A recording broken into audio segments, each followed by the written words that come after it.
Hello అండి. అందరికీ hi. ఈరోజు వచ్చేసి lunch box recipe egg rice tomato వేసి చేశానండి. టేస్ట్ అయితే చాలా బాగా కుదిరింది. మీరు కూడా ట్రై చేయండి. ఇంకా స్కూల్స్ స్టార్ట్ అయిపోయాయి. ఇంకా పిల్లలకి లంచ్కి ఏమేమి పెట్టాలి అనేసి ఇంకా రెసిపీస్ అన్నీ యూట్యూబ్లో వెతుకుతూ ఉంటాం కదా. సో అందులో ఇదొకటి అనమాట. సింపుల్గా ఎగ్ రైస్ రెసిపీ ప్రాసెస్ వచ్చేసి ఒక 4 ఆనియన్స్ కట్ చేసుకొని ఆయిల్ సరిపడినంత ఆయిల్ వేసుకొని అందులోనికి ఒక 4 ఆనియన్స్ వేసేసుకొని పచ్చివాసన పోయే వరకు అంటే ఒక 10 మినిట్స్ అలా ఆనియన్స్ మొత్తం ఫ్రై అయ్యేలోపు ఆనియన్స్ని పెట్టేసుకోవాలి. సరిపడినంత సాల్ట్ వేసుకోవాలి. ఇంకా ఆల్మోస్ట్ ఆనియన్స్ మొత్తం ఫ్రై అయిపోయాయి. సరిపడినంత పసుపు వేసుకొని మళ్ళీ ఒక 2 మినిట్స్ ఆనియన్స్ని ఫ్రై చేసుకోవాలి. సో నేనైతే లో ఫ్లేమ్లో పెడుతున్నానండి. సో ఆల్మోస్ట్ ఇంకా ఆనియన్స్ ఫ్రై అవ్వడానికి ఒక 10 మినిట్స్ అలా టైం పట్టింది. ఇంకా తర్వాత ఆనియన్స్ ఫ్రై అయిపోయాక అందులోనికి 1 టమాటా కట్ చేసుకొని టమాటా మొత్తం ఫ్రై అయ్యే వరకు మగ్గించుకోవాలి. సో ఇంకా టమాటా కూడా మగ్గిపోయాయండి.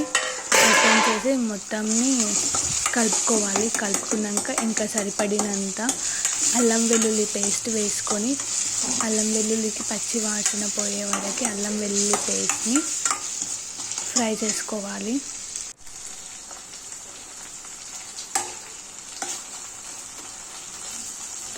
సో ఇంకా ఆల్మోస్ట్ అల్లం వెల్లుల్లి పేస్ట్ కూడా ఫ్రై అయిపోయింది.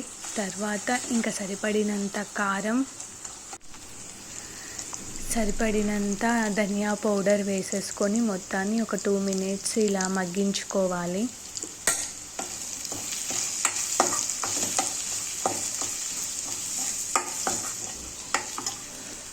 ఇంకా మొత్తం మగ్గిపోయాయండి. ఇందులోనికి ఒక 3 ఎగ్స్ వేసేసుకొని ఎగ్స్ మొత్తాన్ని ఫ్రై చేసుకోవాలి.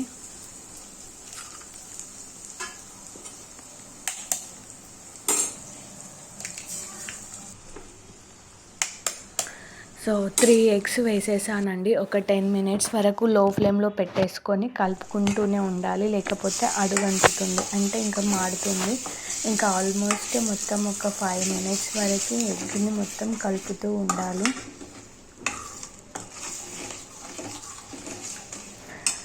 సో ఇంకా ఎగ్ కూడా ఫ్రై అయిపోయిందండి.